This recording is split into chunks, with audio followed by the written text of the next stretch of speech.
Hello everyone, this side Anshudhar Tiwari. Last video में हम लोग जब पढ़ रहे थे तो थोड़ा सा डिस्टरबेंस क्रिएट हो गया और डिस्टरबेंस क्रिएट कुछ इस प्रकार से हुआ कि हमारा क्लास वहीं पर बंद करना पड़ा। चलिए, तो हम लोग रिडक्शन रिएक्शन पढ़ रहे थे। क्या पढ़ रहे थे बेटा? Reduction reaction. ठीक है, रिडक्शन रिएक्शन। रिडक्शन रिएक्शन क्या था? रिमूवेबल ऑफ ऑक्सीजन या addition of hydrogen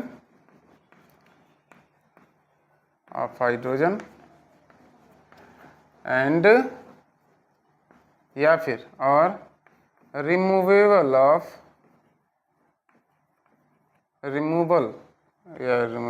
of oxygen. ठीक है, देखिए बेटा, हम लोग रिडॉक्स रिएक्शन पढ़ रहे थे तो रिडॉक्स रिएक्शन को पढ़ाते से पहले हमने कहा था रिडॉक्स दो प्रकार के रिएक्शंस का कॉम्बिनेशन है। वो कौन कौन से थे? एक था ऑक्सीडेशन, एक था reduction. Oxidation addition of oxygen and removable of hydrogen, जिसमें ऑक्सीजन जुड़े और हाइड्रोजन क्या हो जाए बेटा? रिलीज हो जाए। ऐसे रिएक्शन जो होते हैं वो क्या कहलाते हैं आपके? ऑक्सीडेशन।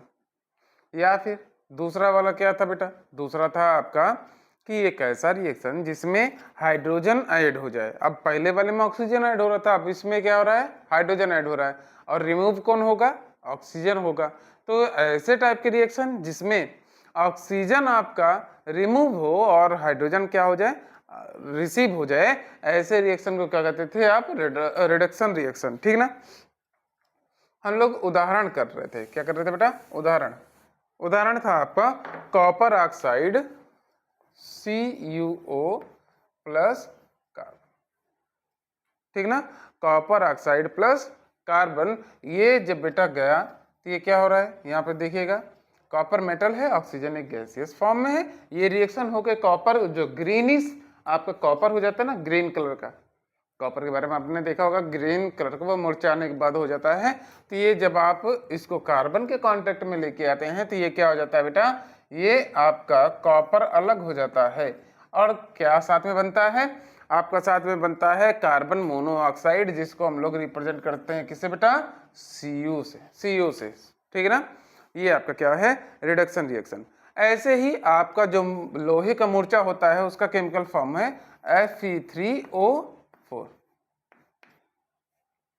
Fe3O4, जिसको हम लोग मूर्छा जो आप लोग कहते हो, लोहे का जो ऑक्सीडेशन फॉर्म में जो ऑक्साइड वो रिएक्शन करने के बाद नेचुरल प्रोसेस से कोरोजन का एक रिजल्ट है, कोरोजन का, वो आपका Fe3O4 है। और इसको जब हम लोग हाइड्रोजन के कांटेक्ट में लाते हैं, किसके कांटेक्ट में बेटा? हाइड्रोजन के, तो क्या होता है? ये आयरन आयरन आयरन अलग हो जाता है, ऑक्सीजन कहाँ चला जाता है बेटा? हाइड्रोजन के पास। तो ये क्या बना लेता है आपका? ये आपका बना लेता है आयरन अलग हो जाता है और साथ ही साथ पानी बनता है। क्या बनता है बेटा? H2O। देखता हूं ये सही दिख रहा है कि नहीं भाई? सही तो है, ठीक ना? ये क्या बना लेता है बेटा? ऑक्सीजन। ठीक, चलिए अब ध्यान से देख लीजिएगा, 2 हाइड्रोजन 4 ऑक्सीजन। यहाँ पे कितना है बेटा? एक ही ऑक्सीजन है, इसको 4 से मल्टीप्लाई कर देंगे, 4 ऑक्सीजन हो गया। अब हाइड्रोजन कितना हो गया बेटा? 4 दूनी 8 हो गए। तो यहाँ पे 2 है, इसको 4 से मल्टीप्लाई करेंगे तो ये पूरा बैलेंस हो गया। ये आयरन के लिए 3Fe। ठीक ना? बैलेंस। तो ये समझ लीजिएगा, हो गया बेटे? हमारे ख्याल से आप लोगों ने इसको नोट कर लिया होगा। ऐसे ही है आपका जिंक ऑक्साइड। क्या है बेटा? Zinc oxide. ऐसे ही एक आपका उदाहरण है, क्या? जिंक ऑक्साइड को जब आप लोग कार्बन के कांटेक्ट में लाते हैं, किसके? कार्बन के, जैसे ये वाला है एग्जैक्टली उसी प्रकार से, तो ये क्या बना लेता है बेटा? जिंक अलग हो जाता है और क्या बनता है? Carbon monoxide. ये आपने नोट कर लेना है जल्दी से। ठीक है, ये अभी तक तो आप लोगों ने किसको पढ़ा? अभी तक आप लोगों ने पढ़ा रिमूवेबल ऑफ ऑक्सीजन। आपको अब ये तो रिमूवल ऑफ ऑक्सीजन आपने कंप्लीट किया है। आपको क्या करना है अभी कंप्लीट? अब आपने नया रिएक्शन पढ़ना है, एडिशन ऑफ हाइड्रोजन। क्या? Addition of hydrogen.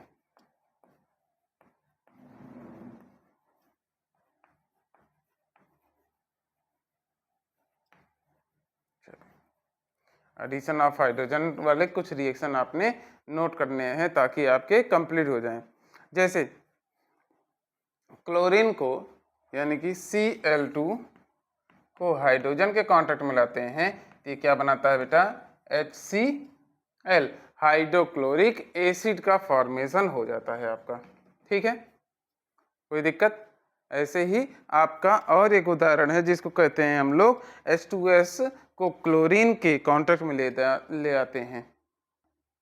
चेक कर रहा था आप लोगों का ये जो लास्ट में एडिशन ऑफ हाइड्रोजन वाला, तो पता चला कि भाई इसको तो हम लोग पहले ही पढ़ लिए थे। ठीक ना? चलिए अब दो चीज़ों को नोट और करेंगे। वो क्या हैं दो चीज़ें? एक है आपका ऑक्सीडाइजिंग एजेंट, किसको कहते हैं? Oxidising agent. ऐसे ही रिडक्शन एजेंट किसको कहते हैं? इनको समझिएगा। ऑक्सीडाइजिंग एजेंट क्या होते हैं? A substance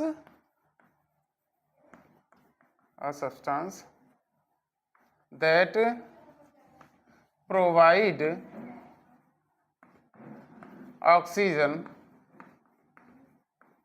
is known as oxidising agent, या फिर substance that remove hydrogen is known as oxidising agent. ऐसे ही आपने रिडक्शन एजेंट को याद रखना है, अ substance that provides,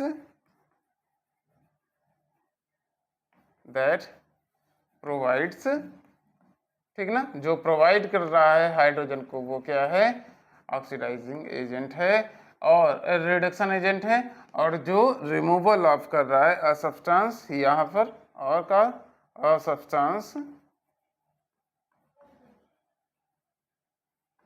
that remove hydrogen, oxygen यहाँ पे हो जाएगा। ठीक है ना? आपके क्या हो जाएंगे? Reduction agent. चलिए नोट कर लेंगे इसको जल्दी से।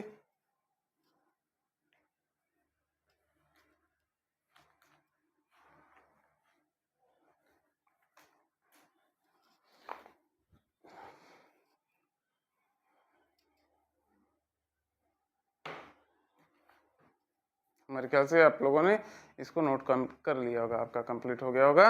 अब हमको समझना है what is redox reaction. Redox reaction के बारे में हम लोग पहले ही बात कर चुके थे। रेडॉक्स रिएक्शन क्या होते हैं? एक ऐसा रिएक्शन जिसमें ऑक्सीडेशन और रिडक्शन दोनों के दोनों प्रोसेस एक साथ अप्लाई हो जाए, यानी कि ऑक्सीजन भी निकले, हाइड्रोजन भी ऐड हो जाए, या फिर हाइड्रोजन निकले और ऑक्सीजन भी ऐड हो जाए। दोनों चीजें एक साथ जब आपका चलते हैं तो आप लोग कहते हो क्या? ऐसा टाइप ऑफ रिएक्शन। ठीक है, चलिए लिख देते हैं रेडॉक्स रिएक्शन का पहले डिफिनेशन जल्दी से लिख लीजिएगा। A reaction that involves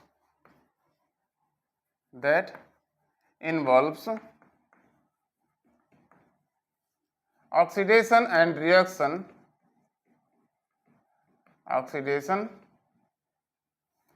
reduction simultaneously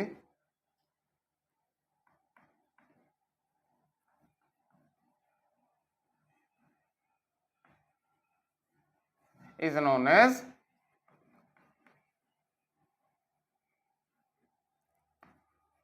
redox reaction. चलिए नोट करिएंगे इसको जल्दी से ताकि कंप्लीट किया जाए भाई इसको थोड़ा सा जल्दी से। चलिए जैसे कॉपर ऑक्साइड वाला भी हम लोग उदाहरण किए थे ना, कॉपर ऑक्साइड जिसमें वो रिडक्शन वाला, और इसको हाइड्रोजन के कांटेक्ट में लेके आइएगा, क्या हो जाएगा, ये बनाता है कॉपर अलग हो जाता है और H2O अलग हो जाता है। ध्यान से देखिएगा, यहाँ पे देखिए ऑक्सीजन निकल रहा है, तो ये क्या हो रहा है, रिडक्शन। ठीक है, यहाँ पर देखिएगा हाइड्रोजन में ऑक्सीजन का ऐड हो जा रहा है, तो यहाँ पर क्या हो रहा है आपका, ऑक्सीडेशन। ठीक है, ऐसे ही कई उदाहरण आप लोगों ने जो ऑलरेडी पढ़ लिए हैं वही आपके यहाँ पर यूज होंगे। जैसे जैसे CH4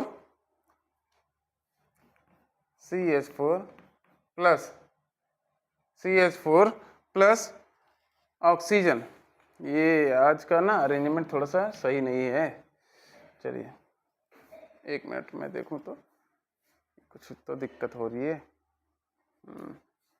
चलिए CH4 प्लस 2 ऑक्सीजन, ये जब आपका जाएगा तो क्या बनाएगा, CO2 प्लस H2O। ध्यान से देखिएगा, ये कार्बन से हाइड्रोजन क्या हुआ, रिमूव हो गया, कार्बन से हाइड्रोजन क्या हो गया, रिमूव हो गया, और यहाँ पर ऑक्सीजन ऐड हो गया।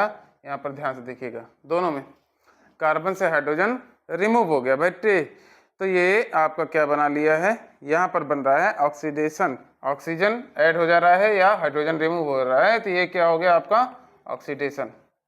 और दूसरा वाला क्या हो गया बेटा आपका, रिडक्शन। बस ये देखिएगा बैलेंस है कि नहीं, उदाहरण लिखिएगा जब, तो यहाँ पर देखिए हाइड्रोजन के 4 हैं, यहाँ पर 2 ही है, इसको क्या करना है, 2 से मल्टीप्लाई कर देना है। अब देखिएगा ऑक्सीजन के कितने हो गए बेटा, 2 उधर 2 इधर, ये 2 दूनी 4, सही है, कार्बन आपका एक बैलेंस एकदम। ठीक है, चलिए और उदाहरण नोट करते हैं। ये सभी उदाहरण अभी हम लोगों ने लिखे हैं, बस उसी को थोड़ा सा और डिटेल में समझ रहे हैं। ठीक है, जैसे अच्छा इसका नाम याद रखिएगा, इसको कहते हैं मेथेन। क्या है, मेथेन। चलिए अब देखिएगा, जिंक ऑक्साइड प्लस कार्बन, क्या है, zinc oxide plus carbon. Zinc आपका अलग हो गया, कार्बन मोनोऑक्साइड अभी आप लोगों ने पढ़ा था, तो यहाँ पर देखिएगा, यहाँ पर क्या हो रहा है, ये रिमूव हो रहा है, ये क्या हो रहा है, रिमूव हो रहा है, तो यहाँ पर क्या हो रहा है, रिडक्शन। ठीक है, कार्बन में ऑक्सीजन ऐड हो रहा है, यहाँ पर क्या हो गया, ऑक्सीडेशन। चलिए मेरे ख्याल से इसको नोट कर लिए होंगे। एक और लास्ट उदाहरण नोट कर लिएगा, जैसे मतलब हाइड्रोक्लोरिक एसिड HCl और मैग्नीशियम डाइऑक्साइड यानी कि MnO2, जब ये दोनों कांटेक्ट में आते हैं तो देखिएगा यहाँ पर हाइड्रोजन ऑक्सीजन का कॉम्बिनेशन यहाँ पर होगा और आपका क्या बन जाएगा, MnCl2 मैग्नीशियम डाइक्लोराइड। ठीक है, साथ ही साथ क्या बनेगा बेटा, क्लोरीन गैस निकलेगी और आपका क्या फॉर्म होगा, पानी का फॉर्मेशन होगा यानी कि H2O Cl2। चलिए 2 से मल्टीप्लाई कर देंगे, Cl2 यहाँ पर है, यहाँ पर भी 2 है, 2 दूनी 4 हो गए, यहाँ पर 4 से मल्टीप्लाई कर दीजिएगा। ठीक है, अब हाइड्रोजन को काउंट कर लीजिएगा, हाइड्रोजन यहाँ पर 2 हैं, इसको 2 से मल्टीप्लाई कर दीजिए तो 4 हो गया। मैग्नीशियम के बाद में देखते हैं तो यहाँ पे ऑक्सीजन 2 है, ठीक है 2, चलिए बैलेंस हो गया।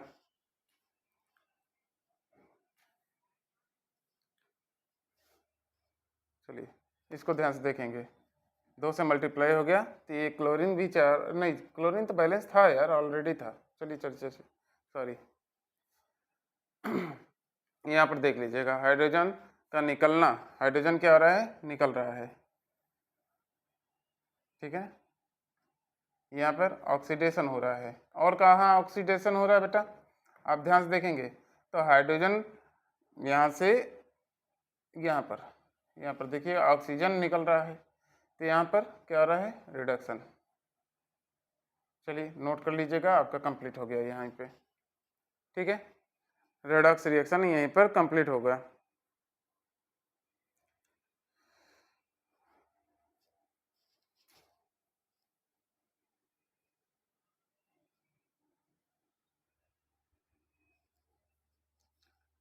ठीक है,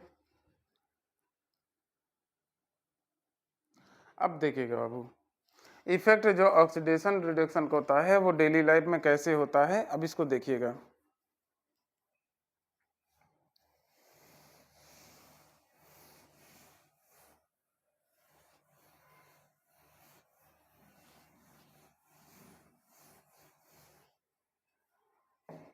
effect of oxidation and reduction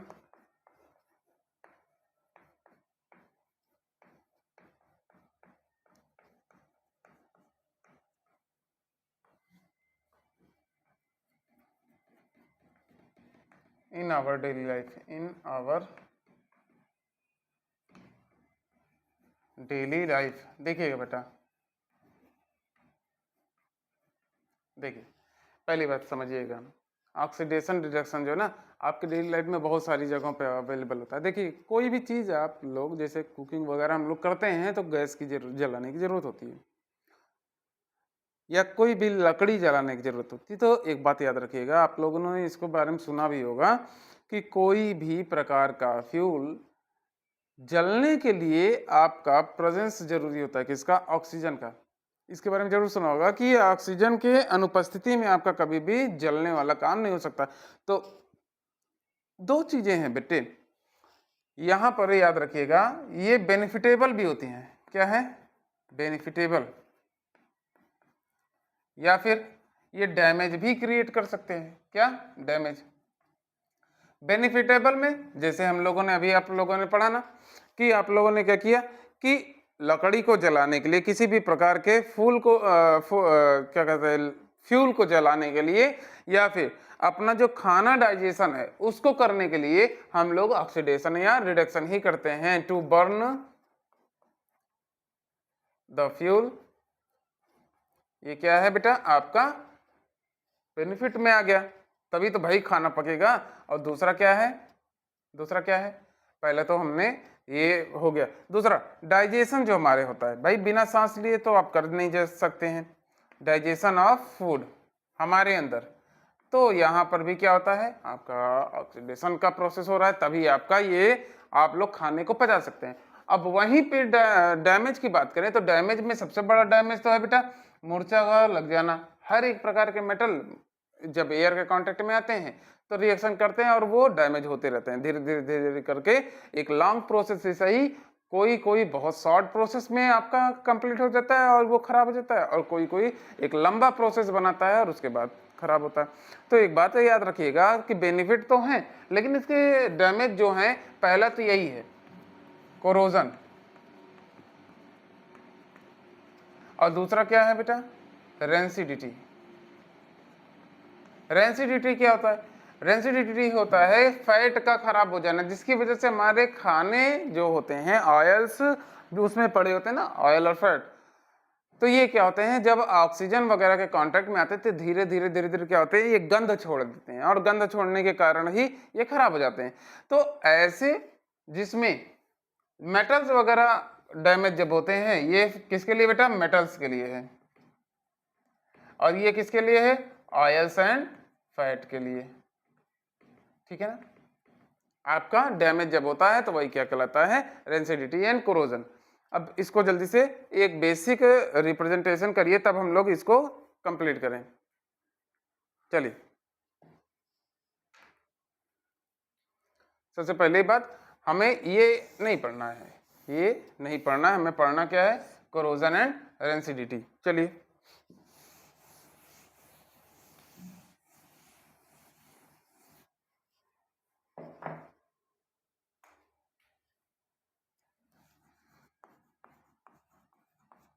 corrosion के बारे में पढ़ते हैं।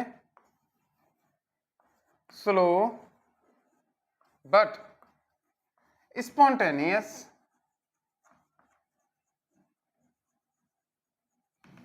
process to damage or decay of metals.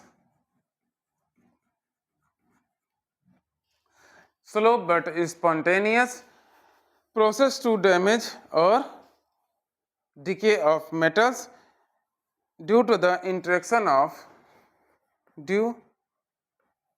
to the interaction of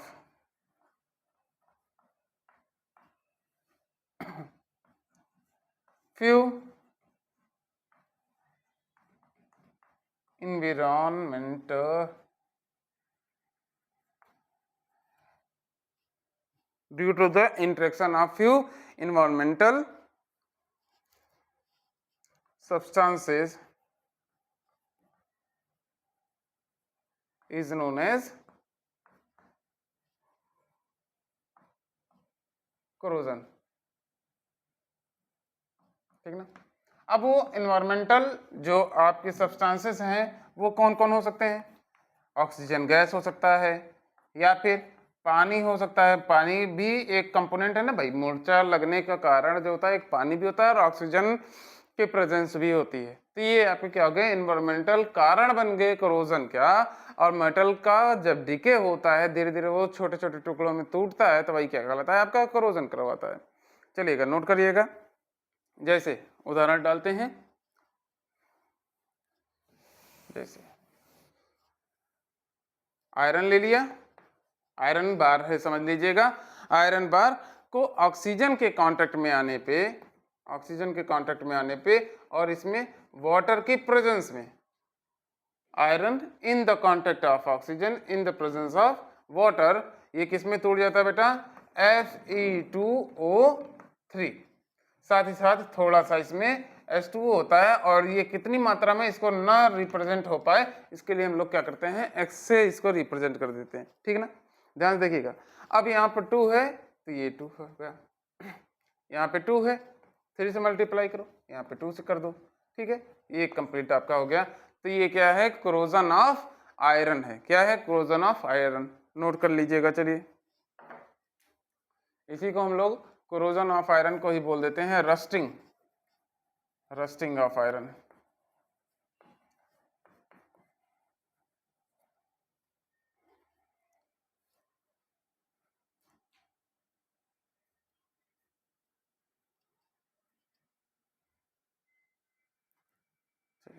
I think so आपका हो गया होगा। ठीक है ना।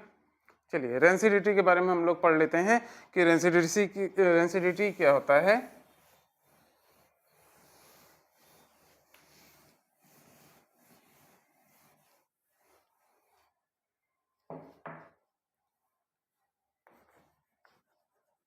रेंसिडिटी क्या होता है?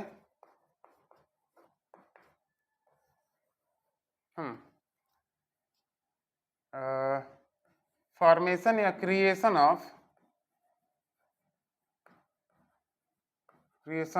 अनप्लीजेंट, जो पसंद है, अच्छा नहीं लगता। ठीक ना, unpleasant smells from food due to the presence of oils and fats after oxidation process। ठीक है, अब देखिएगा बेटा, जितनी भी प्रकार के जैसे चिप्स वगैरह है, आप एक बार उसको ओपन करके रख दीजिए, थोड़ी देर बाद उसमें से एक अजीब सी तीखी वाली स्मेल आने लगती है, अमोनिया टाइप की। वो क्या करता है? खराब जब चीजें होने लगती हैं, ऑयल को जब हम लोग, ऑयल या फैट जो भी चीजें होती हैं, ये जब एयर के कांटेक्ट में आती हैं, ये रिएक्ट करके बेटा फॉर्मेशन जो करती है ना, वो गड़बड़ कर देता है। पूरा का पूरा हमारा फूड क्या हो जाता है? खराब हो जाता है। ठीक ना, यहाँ पे फूड क्या हो जाता है? अनयूजफुल रह जाता है, वो खाने लायक नहीं रह जाता। ठीक ना। चलिए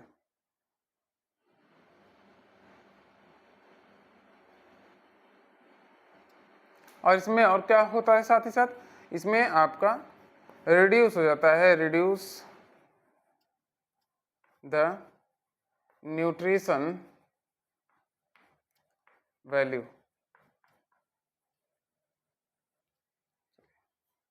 हमारे ख्याल से आप लोगों ने इसको नोट कर लिया होगा। ठीक है,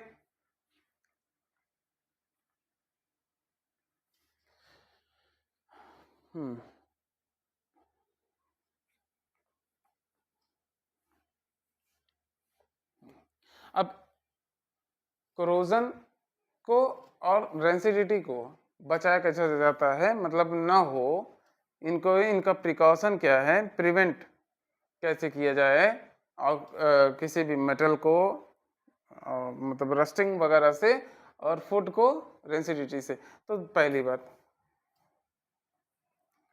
फूड को बचाने के लिए ही आप लोग देखिए चिप्स के पैकेट में हवा बहुत सारी भरी रहती है, तो क्या होता है, by adding nitrogen gas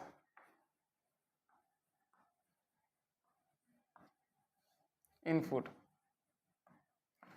food में क्या, खाने में यानी कि चिप्स में आपके क्या कर दिया जाता है बेटा, नाइट्रोजन गैस को ऐड कर दिया जाता है ताकि वो क्या हो, ऑक्सीजन के साथ रिएक्ट ना कर पाए और वो क्या हो जाए बेटा, वो रिएक्शन कोई प्रोसेस ना कंप्लीट कर पाए और उससे आपका खाना खराब ना हो। इसके लिए हम लोग क्या कर देते हैं, इसको ऐड कर देते हैं नाइट्रोजन गैस को। दूसरा, using antioxidant, using antioxidants, antioxidants का मतलब ही समझ रहे होंगे, जो कि बेटा जिसकी प्रेजेंस में ऑक्सीजन करीब ना आ जाए। तो ऐसे जो प्रोसेस होते हैं वो क्या कहलाते हैं, प्रिवेंशन फ्रॉम, ये क्या है बेटा, प्रिवेंशन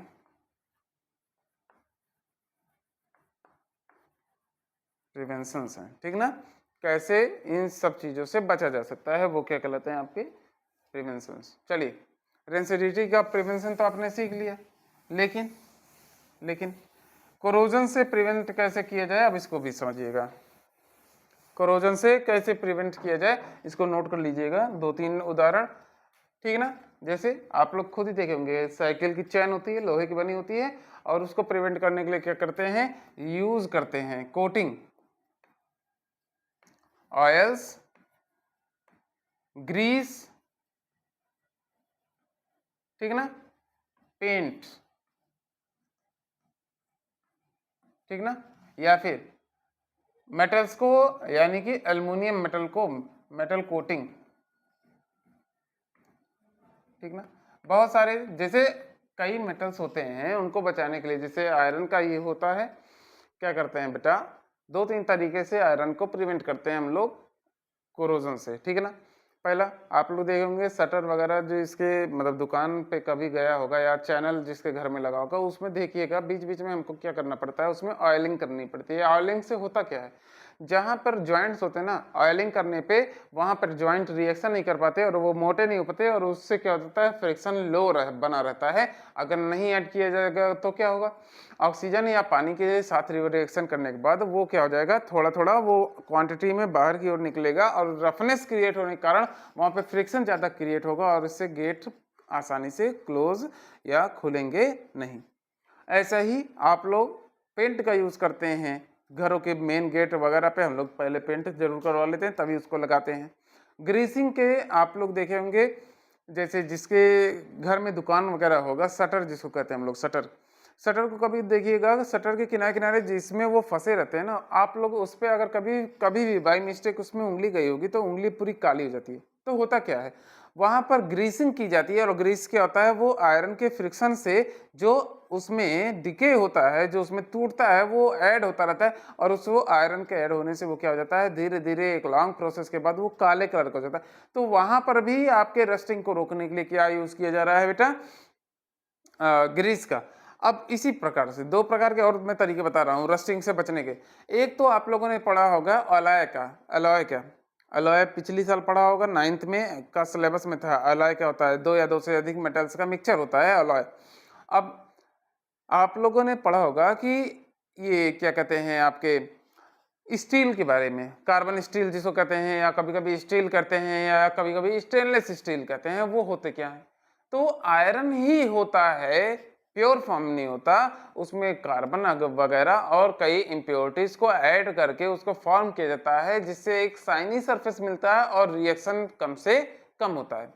ऐसा ही कभी कभी हम लोग क्या करते हैं बेटा, कि उसको एक इलेक्ट्रोलिसिस के प्रोसेस में भेजकर आयरन्स को कोटिंग करवा देते हैं, किस चीज की? एल्युमिनियम की। एल्युमिनियम की कोटिंग मैक्सिमम होता है, मेटल कोटिंग में समझ लीजिएगा most of the time metal coating में हम लोग किसका यूज करते हैं बेटा? एल्यूमिनियम का करते हैं। एल्यूमिनियम का रिएक्शन कम होता है या बहुत स्लो रिएक्शन होता है, बहुत स्लो प्रोसेस होता है जिससे वो डिके होता है, ठीक है ना। तो ये आपका हो गया उदाहरण, नोट कर लीजिएगा इसको।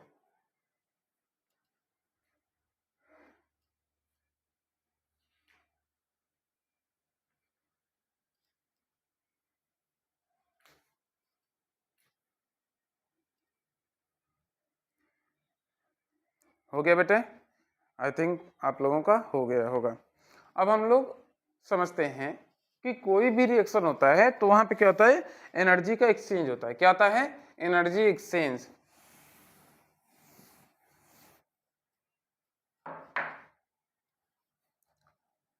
Energy exchange during chemical reaction.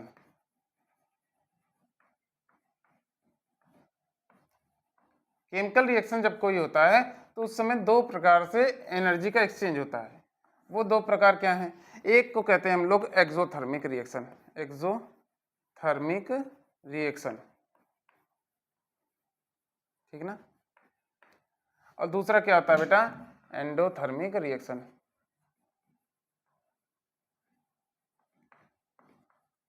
चलिए नोट करिएगा जल्दी से इसको, ताकि हम लोग इसको एक्सप्लेन करके जो लास्ट टॉपिक आपकी बचेगी वहीं पर आपको रोक कर यहीं पे ख़त्म करेंगे हम लोग, ठीक है ना। और एक टॉपिक एक दिन का और चलेगा क्लास और यहीं पर चैप्टर पूरा आपका कंप्लीट हो जाएगा। चलिए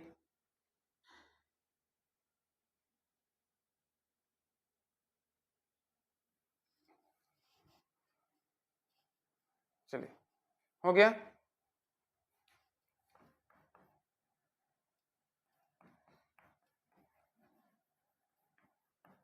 इवैल्यूएशन ऑफ एनर्जी,